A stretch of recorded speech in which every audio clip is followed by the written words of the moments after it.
তো ওয়েলকাম বন্ধুরা jobs news RM YouTube চ্যানেলে। তো ইন্ডিয়ান রেলওয়ের তরফ থেকে একটি নতুন ভ্যাকেন্সির নোটিফিকেশন রিলিজ করা হয়েছে। তোমাদের কিন্তু এখানে আরআরসি অর্থাৎ রেলওয়ে রিক্রুটমেন্ট সেল নর্থ রেলওয়ের তরফ থেকে ভ্যাকেন্সি রিলিজ করা হয়েছে। তোমাদের কিন্তু এখানে গ্রুপ সি এবং গ্রুপ ডি পদে নিয়োগ করা হবে।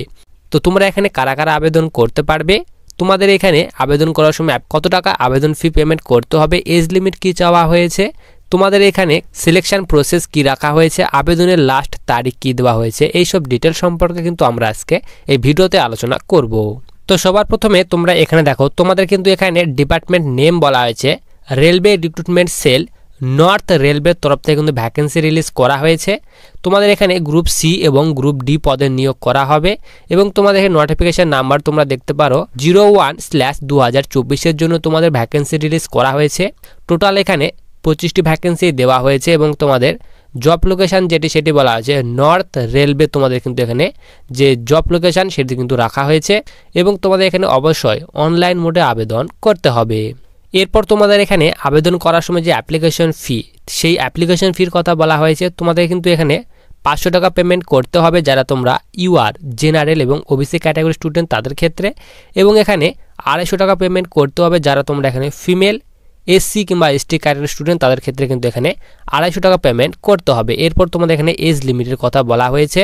তো তুমি যদি এখানে জেনারেল ক্যান্ডিডেট হয়ে থাকো তাহলে তোমার বয়স যদি এখানে 18 থেকে 30 বছর বয়সের মধ্যে বয়স হয়ে থাকে তাহলে তুমি কিন্তু এখানে আবেদন করতে পারবে, এবং তুমি যদি এখানে ওবিসি ক্যাটাগরি স্টুডেন্ট হয়ে থাকো তাহলে তোমার বয়স যদি এখানে 18 থেকে 33 বছর বয়সের মধ্যে বয়স হয়ে থাকে তাহলে তুমি কিন্তু এখানে আবেদন করতে পারবে। এবং তুমি যদি এখানে এসসি কিংবা এসটি ক্যাটাগরি স্টুডেন্ট হয়ে থাকো তাহলে তোমার বয়স যদি এখানে 18 থেকে 35 বছর বয়সের মধ্যে বয়স হয়ে থাকে তাহলে তুমি কিন্তু এখানে আবেদন করতে পারবে। এবং তোমার এজ যেটি ক্যালকুলেট করা হবে 1 জানুয়ারি 2024 থেকে তোমার কিন্তু এজ ক্যালকুলেট করা হবে।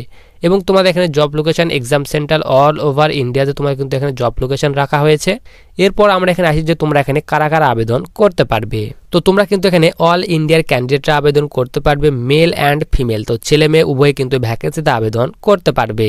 এরপর তোমাদের এখানে যে সিলেকশন প্রসেস, সেই সিলেকশন প্রসেসের কথা বলা হয়েছে। তোমাদের কিন্তু প্রথমেই এখানে রিটেন এক্সাম নেওয়া হবে। তো রিটেন এক্সামে পাস করার পর তোমাদের কিন্তু এখানে স্কিল টেস্ট নেওয়া হবে।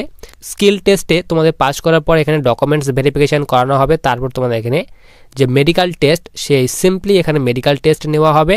তো এই কয়েকটি ধাপের মাধ্যমে তোমাদের কিন্তু এখানে সিলেকশন করানো হবে। এরপর তোমাদের এখানে ইম্পর্টেন্ট ডেটসের কথা বলা হয় যে তোমাদের কিন্তু এখানে 12 জানুয়ারি 2024 তোমাদের কিন্তু নোটিফিকেশান রিলিজ করে দেওয়া হয়েছে এবং 17 জানুয়ারি থেকে তোমাদের কিন্তু আবেদন স্টার্ট হয়ে গেছে। এবং তোমরা কিন্তু এখানে 17 ফেব্রুয়ারি 2024 পর্যন্ত আবেদন করতে পারবে। এবং তোমাদের এখানে এক্সাম ডেট সেটি বলা আছে মার্চ মাসের 9 তারিখে তোমাদের কিন্তু এক্সাম নেওয়া হবে। তোমাদের কিন্তু এখানে টেন্টেটিভ একটি ডেট দিয়ে দেওয়া হয়েছে। এরপর তোমাদের এখানে যে ইম্পর্টেন্ট ডকুমেন্টস, কোন কোন ডকুমেন্টসের প্রয়োজন হবে তার ডিটেলস এখানে দিয়ে দেওয়া হয়েছে। তোমাদের এখানে বলা আছে এডুকেশনাল সার্টিফিকেট, তো এডুকেশনাল সার্টিফিকেট তোমাদের কিন্তু এখানে চাওয়া হয়েছে।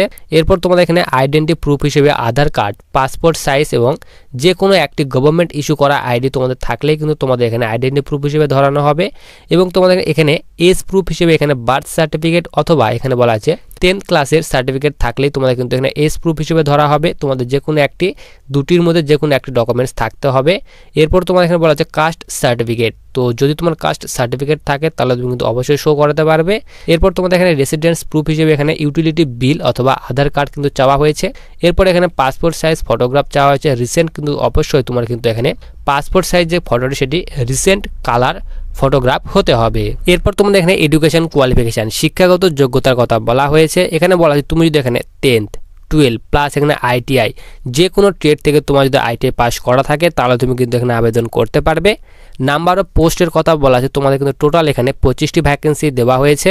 তো ভ্যাকেন্সিতে যদি তুমি আবেদন করতে চাও ভিডিওর ডিসক্রিপশন বক্সে লিঙ্ক পেয়ে যাবে, তো সেখান থেকে কিন্তু তুমি এই ভ্যাকেন্সিতে আবেদন করতে পারবে।